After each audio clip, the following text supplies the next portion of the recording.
Hello students, I'm Ajaypal sir from Vivekanand School Bani. Now we start the next topic of chapter 4th class 6th subject science. Okay, वस्तुएं जल में तैर अथवा डूब सकती हैं. Okay, क्रियाकलाप 4 करते समय हमने यह ध्यान दिया होगा कि जल में अविल्य ठोस जल से पृथक हो जाते हैं. अविल्य ठोस मतलब वो पदार्थ जो जल में नहीं घुलते. पृथक का मतलब होता है अलग हो जाते हैं. कहने का मतलब है जल में वो सब्सटेंस जो नहीं घुले होते वो जल से अलग करना इजी होता है. क्रियाकलाप 5 में भी आपने कुछ द्रवों के साथ ऐसा ही देखा होगा. आपने पानी के अंदर तेल मिक्स किया, उसको आप आसानी से अलग कर सकते. ओके, तो इसका मतलब कहने का है कि कोई जल में तैरती है, कोई चीज डूब जाती है.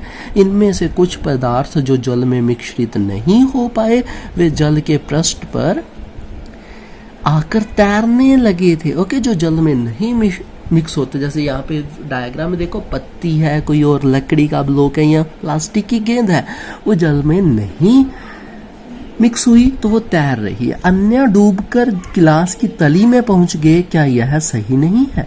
ओके, तो कई क्या करते हैं पानी के तल में पहुंच के.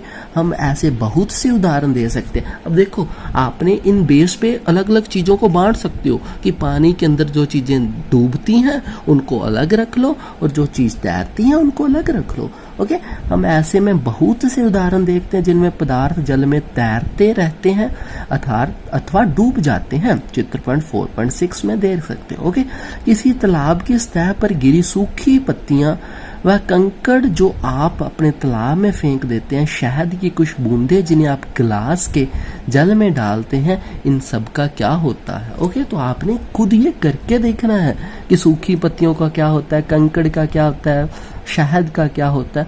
वो जो यह जानना चाहता है कि आप उसे जल में तैरने वाले तथा जल में डूबने वाले पदार्थों के 5 उदाहरण दें, तो आपने ये उदाहरण देने हैं. अन्य द्रवों जैसे तेल में यही पदार्थ तैरते अथवा डूब जाते हैं. इसे देखने के लिए आप किस प्रकार परीक्षण करेंगे? ओके, तो ये था आपका कि कौन से पदार्थ किस जल में तैरते हैं और कौन से जल में डूब जाते हैं. तो आपका वर्क क्या है आज के लिए?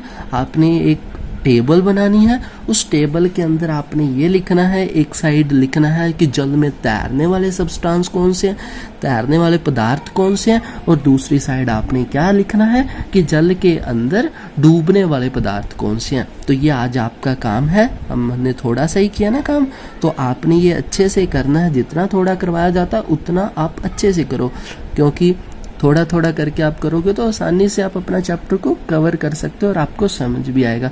पिछले जो टेबल थे अगर किसी का वो रह चुका है तो वो भी अपना कंप्लीट करो. जैसे ये पिछला टेबल था कि नींबू का रस पानी में मिश्रित होता है या नहीं होता, तो ये भी अपने टेबल कंप्लीट रखो, क्योंकि ये सारे टेबल से ही चैप्टर कंप्लीट होता है. ओके, तो ये आपका वर्क है.